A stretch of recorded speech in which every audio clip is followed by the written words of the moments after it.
Abdul മനാഫിനെതിരെ Udupi police ഒരു കേസെടുത്തിരുന്നു. ആ കേസിൽ ചോദ്യം ചെയ്യലിന് ഹാജരാകാനായി അബ്ദുൽ മനാഫിന് നോട്ടീസും നൽകി. പക്ഷേ അബ്ദുൽ മനാഫ് ഹാജരായിട്ടില്ല.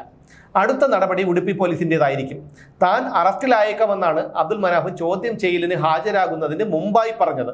അതായത് താൻ പറഞ്ഞതിൻ്റെ ഗൗരവം അബ്ദുൽ മനാഫിന് ബോധ്യപ്പെട്ടിട്ടുണ്ടെന്നർത്ഥം.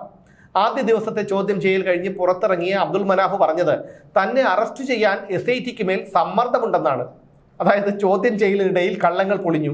അപ്പോൾ അറസ്റ്റ് ചെയ്യപ്പെടുമെന്നുള്ള ഒരു തോന്നൽ അബ്ദുൽ മനാഫ് ഉണ്ടായി. അബ്ദുൽ മനാഫ് ഭയന്നു. അങ്ങനെ അറസ്റ്റ് ചെയ്യുകയാണെങ്കിൽ അത് ആരുടെയെങ്കിലും പിടലിക്ക് വെച്ചു കൊടുക്കാമെന്ന് കരുതി.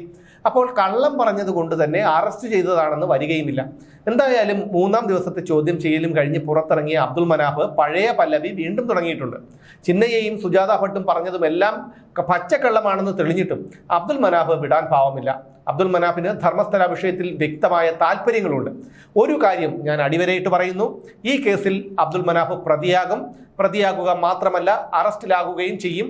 അന്നും അബ്ദുൽ മനാഫ് പറയും, നമ്മളെ കുടുക്കിയതാണ്, നമ്മൾ അവസാനം വരെ പോരാടും.